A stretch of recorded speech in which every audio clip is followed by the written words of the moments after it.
There's a mirror in many homes that seems perfectly ordinary, clean enough, hung with good intention, maybe even gifted by someone kind.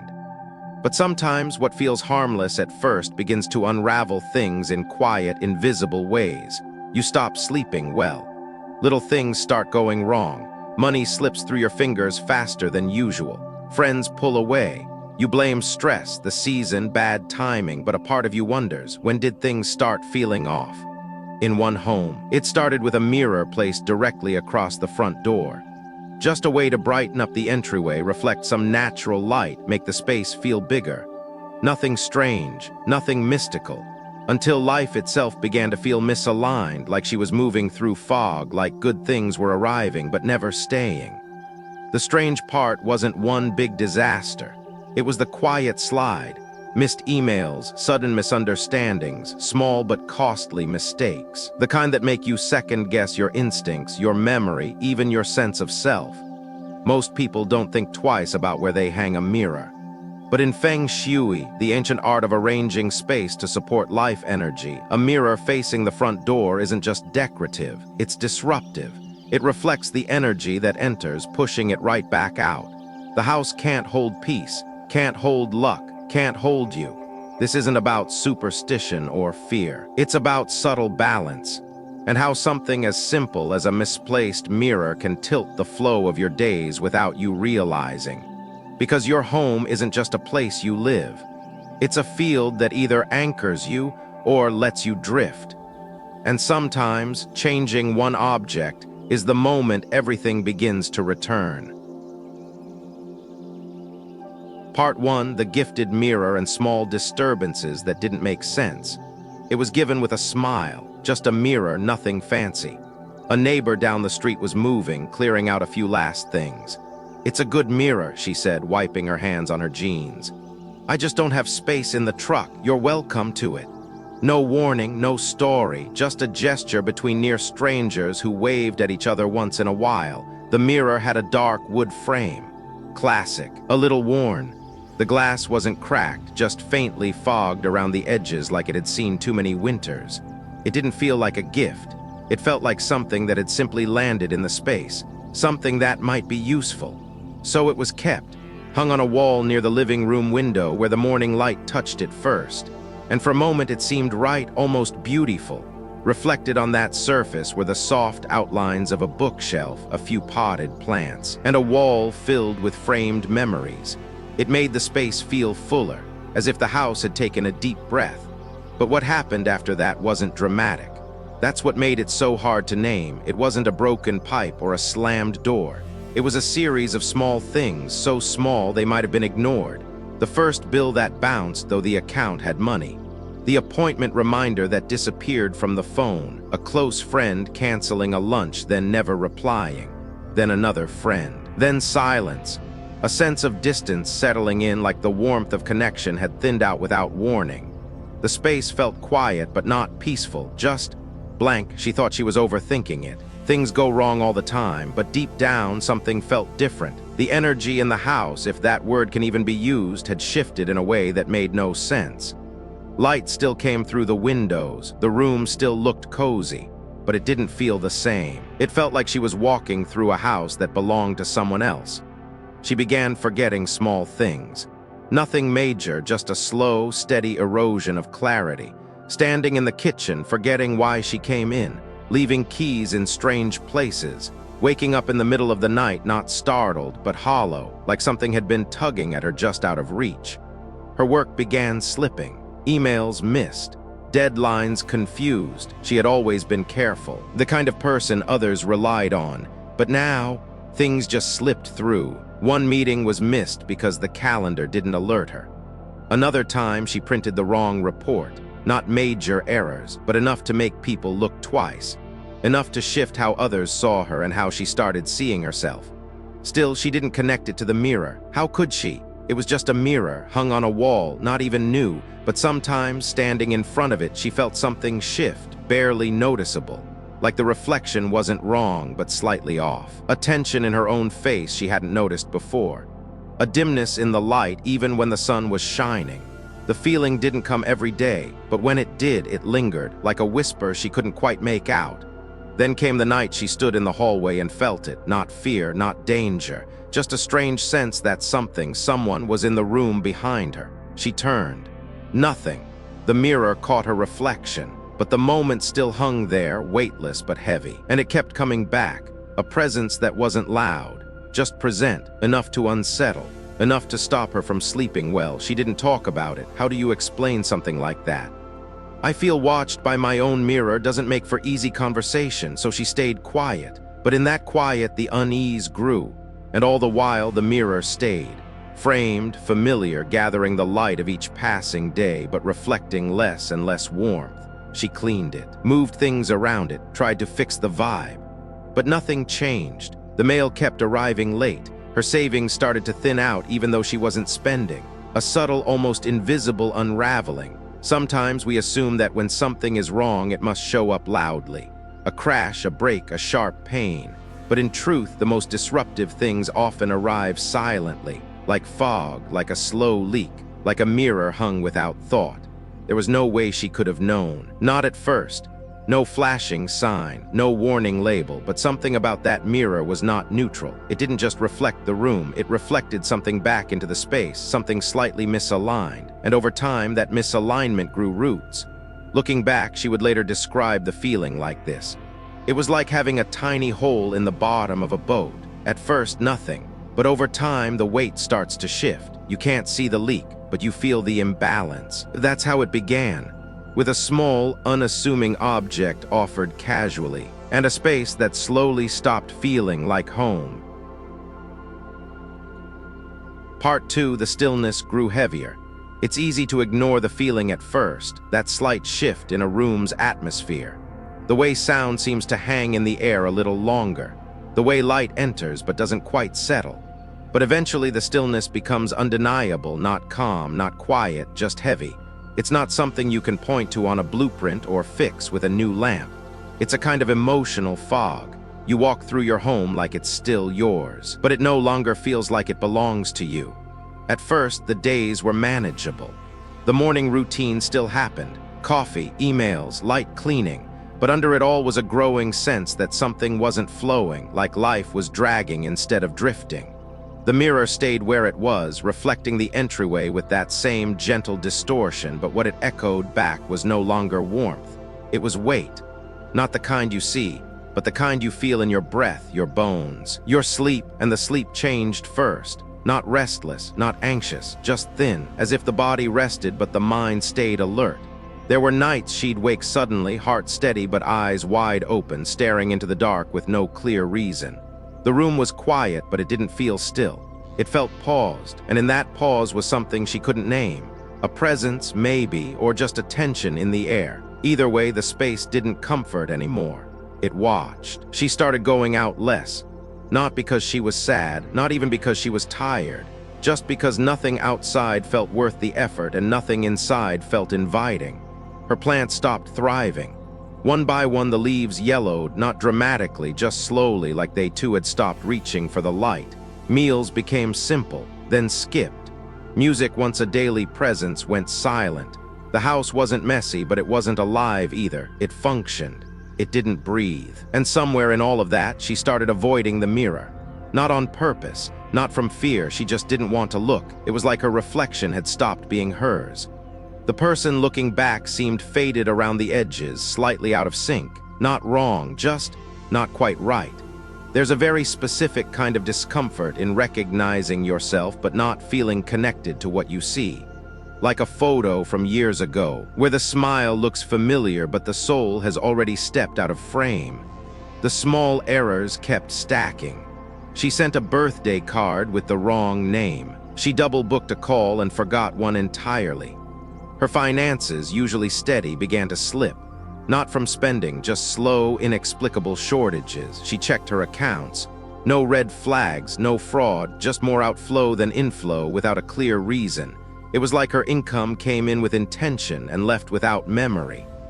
And yet every time she thought about blaming the mirror, the logical part of her brain pushed back. It's a mirror, a piece of glass. Blaming it would sound ridiculous. But something deeper kept whispering it started there. That's when things changed. The tipping point came not from a crisis, but from a small, ordinary moment. She was standing at the front door, keys in hand, ready to leave, except she forgot where she was going, not just the location, the purpose. She stood there for a full minute, staring at the knob as if waiting for her own day to remind her what it had planned. It felt like something had disconnected inside her, not broken, not panicked, just unplugged. Moments like that began to multiply. A tear in the shower with no memory of what triggered it. A stare into space during lunch. An evening where she couldn't decide whether to sit or stand, eat or skip, light a candle or go to bed early. Decisions, even small ones, felt harder to make, not because they were difficult, but because something about the space around her no longer gave feedback. It no longer responded. The home she once crafted with intention had gone numb. And as she looked around, she realized how much she'd stopped noticing. Dust behind the mirror, a candle long burned out, a framed quote on the wall that no longer inspired her. There were no ghosts, no shadows, just silence. A silence so thick it pressed against the windows. And in the center of it all, that mirror, still watching, still reflecting, still sending something back into the house that the walls could no longer absorb. She stood in front of it one morning, not to fix her hair or check her outfit, but because she finally needed to see what was there. And what she saw wasn't scary, it was subtle. But once seen, it couldn't be unseen. The light didn't fall evenly across her face. The mirror's surface, slightly warped, shifted her features just enough to feel unfamiliar. Her eyes didn't meet exactly where they should. Her skin looked a little duller than it did in other rooms. But the most unsettling part, no matter where she stood, her reflection felt slightly behind. Like it was delayed, like it wasn't keeping up. That's when it hit her. The mirror wasn't just reflecting the space. It was interfering with it, not loudly, not dramatically, but persistently, like a song just a few notes off, like a heartbeat just slightly out of rhythm. It wasn't causing disaster, but it was tilting the scale every single day. Energy would enter the front door, touch the mirror, and bounce back out. Not just light, but mood, momentum, luck, joy. The space had become a revolving door for anything good and a holding cell for everything heavy. And once she felt that, she could feel nothing else. She could no longer look at the mirror without feeling like it was subtly draining her, not with malice, but with misplacement. It didn't belong there. And now that she saw it clearly, she knew something had to change. Part 3, Feng Shui reveals the root. Sometimes the answer isn't in what we see, but in where we've stopped looking.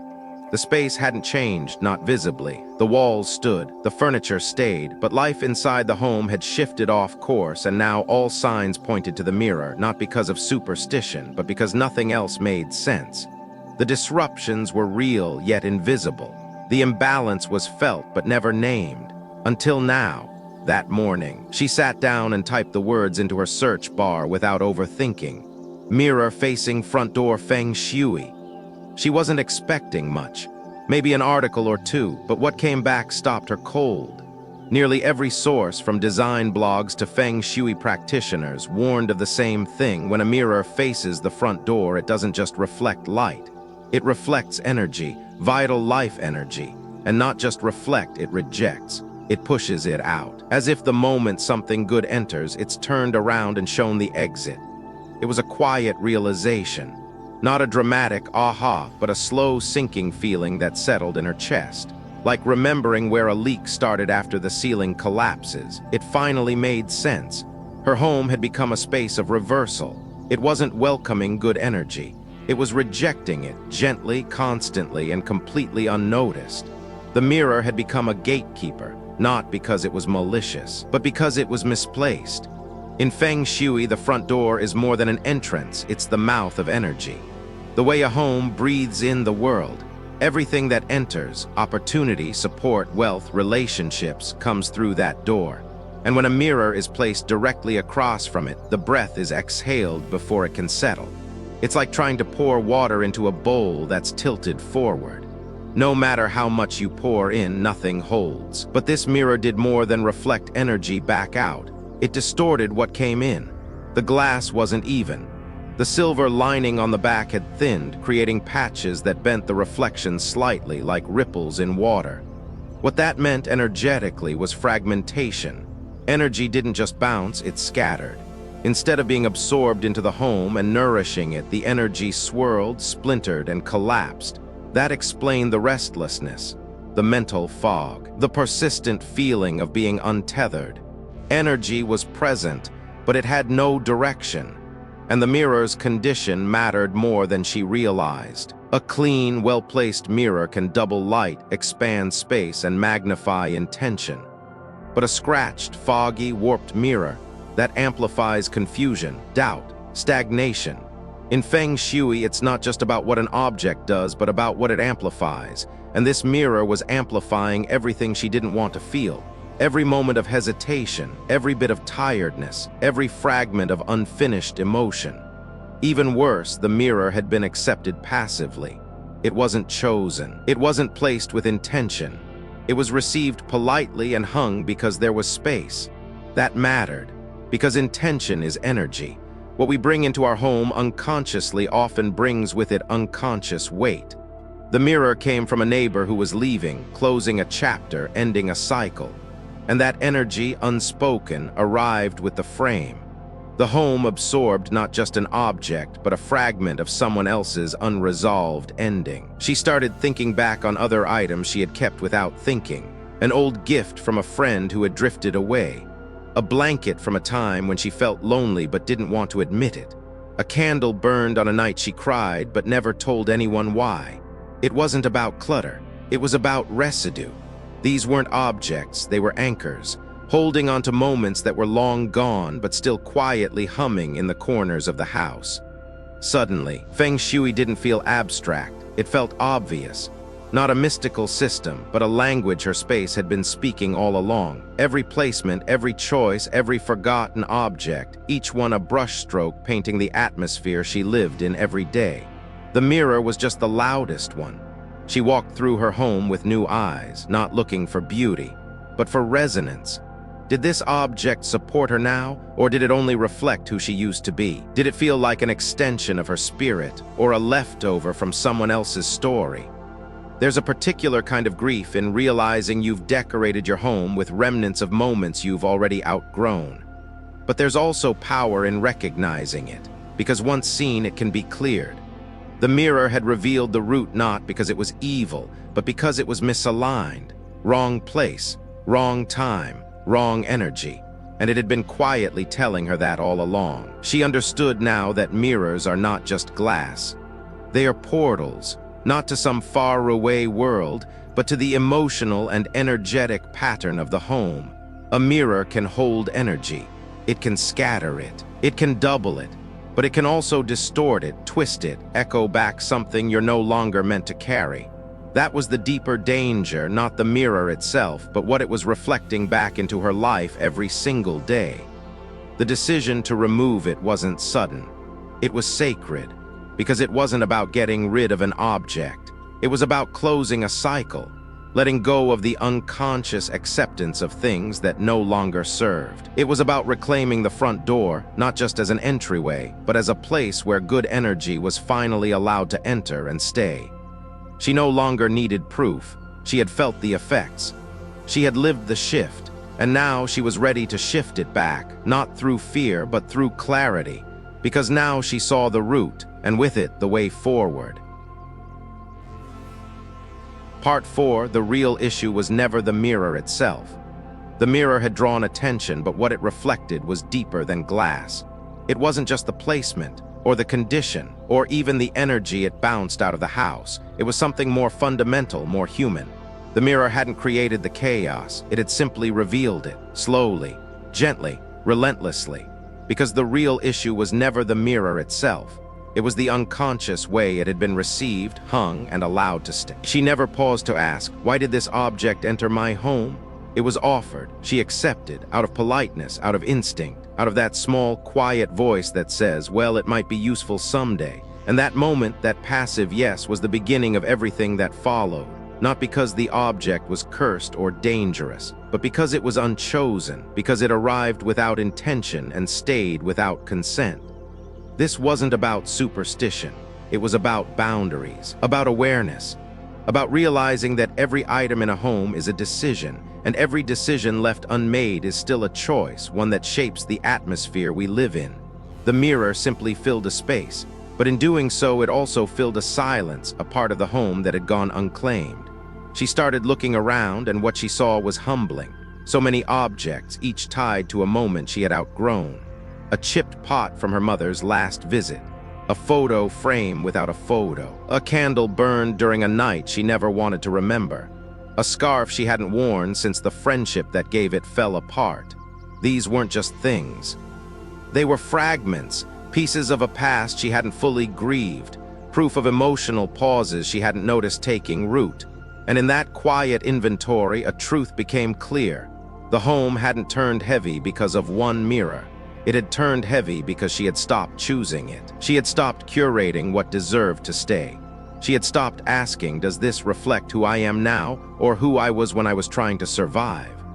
The most powerful Feng Shui isn't about rules, it's about presence.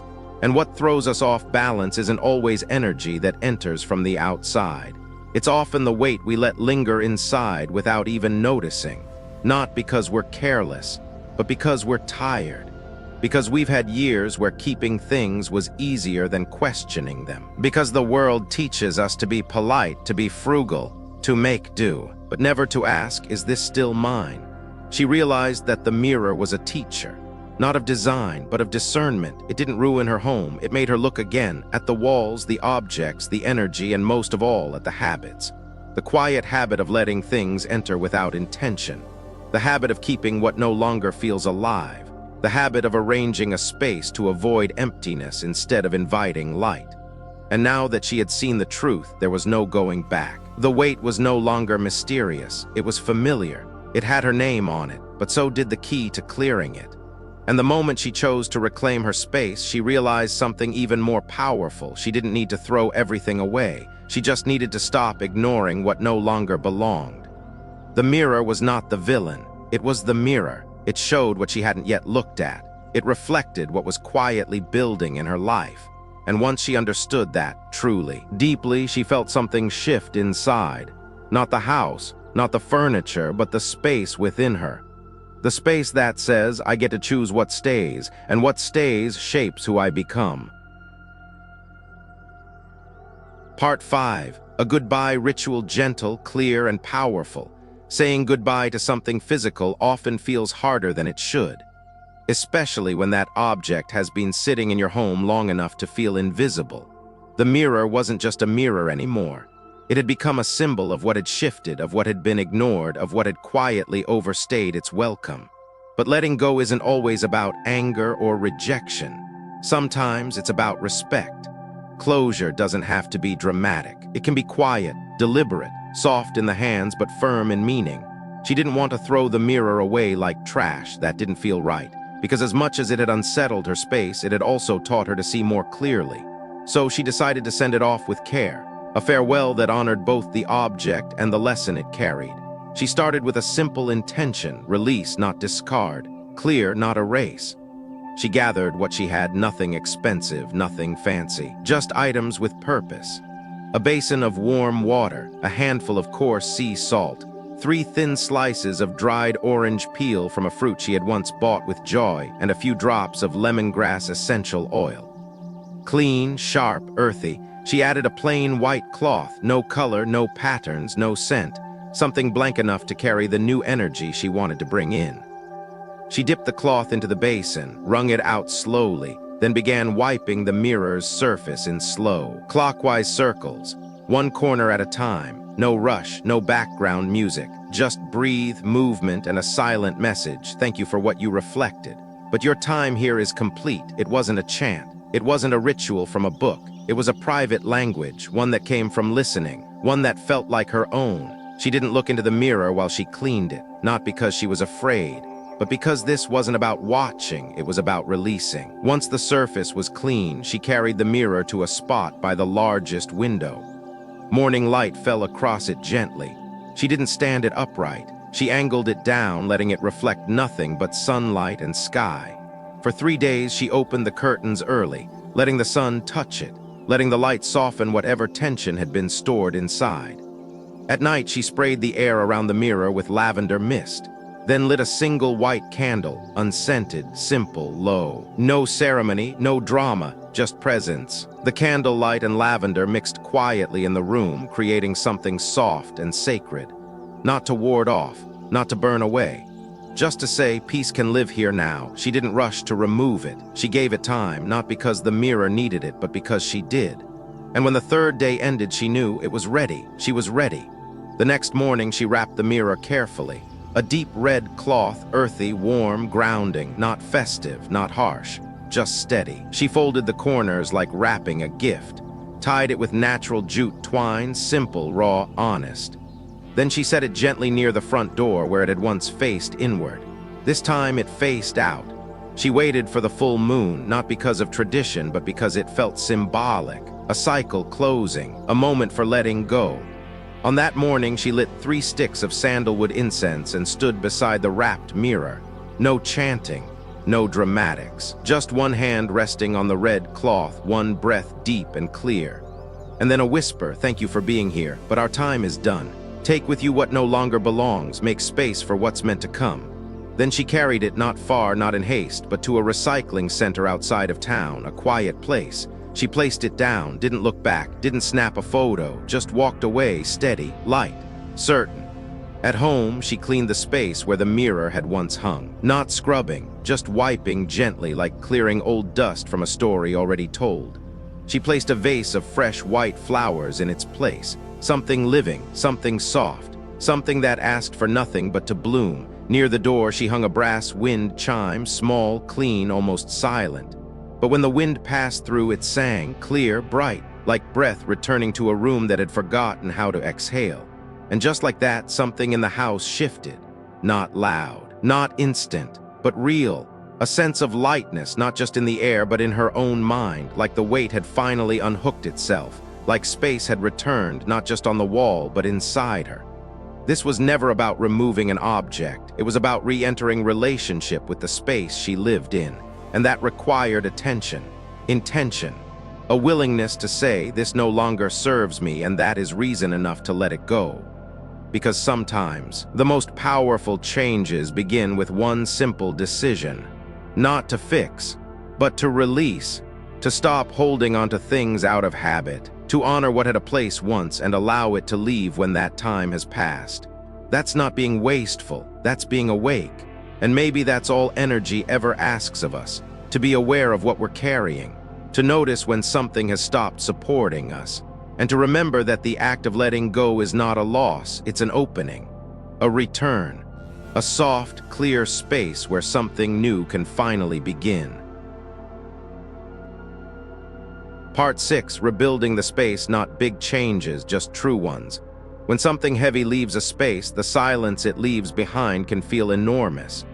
But that silence is not emptiness. It's invitation, a clean page, a breath held too long now finally released. She didn't rush to fill it. That was the difference this time. She didn't shop online, didn't scroll through inspiration boards. She walked through her home and asked one quiet question, what here actually feels alive? It wasn't about making things better. It was about making them honest. A mirror would still be needed, but this time it would be chosen with presence, with meaning. She didn't want something modern or oversized. She chose a round mirror, no corners, no sharp lines, just a soft curve that felt like a full breath. The frame was warm, aged brass, not shiny, not cold, just quietly radiant. She placed it in the southeast corner of the home, not across from any doors, not facing a bed or a stove, but in a part of the house where the sun touched the floor most mornings.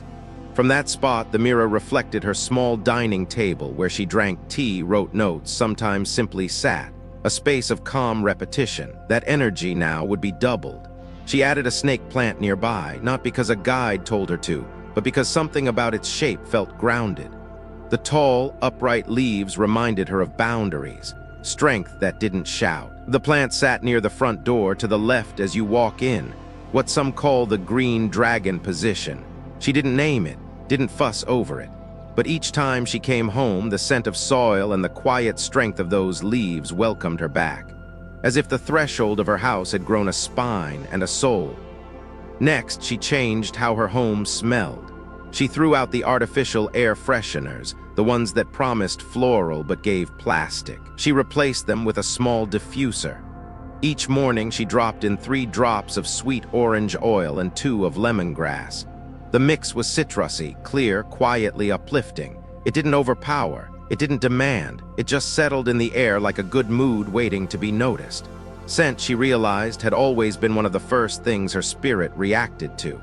And now her home smelled like something waking up. She also added 1 small wind chime. Not a loud, decorative one, but a slender, brass one with a single tone. She hung it near the kitchen window that faced southeast. It didn't sing all the time, only when the breeze moved just right. And when it did, the sound was so soft and clean that it felt like the house exhaled with her. That little tone became a reminder this space is alive, not because it's perfect, but because it's finally in flow again. The biggest change wasn't visual, it was felt. She started sleeping better, not dramatically, not every night, but deeper, as if the room had stopped resisting rest. Her mornings got quieter, not because life slowed down, but because her mind wasn't waking up already exhausted. Her to-do list got shorter. Her presence got stronger. Small things shifted, lost friends reached out, an old project came back around. A moment of connection with a stranger felt easy instead of strained. But more than anything, her sense of self returned. Not loud, not performative, just there, steady. Not because she fixed everything, but because she finally tended to her space the way she'd long needed to tend to herself, gently, clearly, and without pretending. She understood now that a home doesn't need to be beautiful to be aligned. It needs to be honest. It needs to reflect who you are now, not who you used to be, not who you were trying to impress, and not who you became when life got heavy and you stopped choosing. The new mirror was just a mirror, but this time, it reflected back someone who was present, someone who had learned what to keep and what to kindly let go. She didn't call it a transformation. She didn't label it Feng Shui. She just called it coming home to her space, to her breath, to her ability to choose again. And sometimes that's all it takes. Not a renovation, not a shopping spree. Just a few true things placed with care and the courage to look at your space with new eyes. Final, what we call bad luck, isn't always about external events. Sometimes it's the quiet result of how energy moves or doesn't move through our home, our habits, our awareness. A mirror placed in the wrong spot isn't just a design flaw. It's a break in the flow. A signal we never noticed, quietly sending our opportunities, our clarity, our sense of balance right back out the door. But this story was never just about a mirror. It was about what we accept without thinking, what we keep without choosing, and what we allow to shape our lives even when it no longer fits who we are. Letting go isn't always easy, especially when the thing we're releasing never hurt us outright, but subtle weight still weighs. And when we carry it for too long, it becomes the lens through which we see everything else. What you've just heard isn't a superstition, it's a pattern. A pattern that Feng Shui, neuroscience, and everyday intuition all quietly agree on. Your surroundings shape your mind, your emotions, and your ability to receive what's meant for you. Light that gets scattered, energy that spins, choices made in clutter. It all leaves a mark not only on your space, but on your sense of self. And when that space begins to reflect confusion, your spirit slowly forgets how to feel at home in its own life. But the beauty is this: you can choose again. You can move a mirror, release an object, shift one small thing, and that single, quiet act begins a new flow. So thank you for staying, for listening, for feeling, for opening space not just in your home, but in your own inner landscape. I hope something in this story helped you see your space and yourself with softer eyes. I hope the corners of your home begin to breathe again. And I hope truly that the next thing your mirror reflects is light. Take care of your space, because it's always holding more than furniture. It's holding your future. And I'll see you somewhere gently lit in the next story.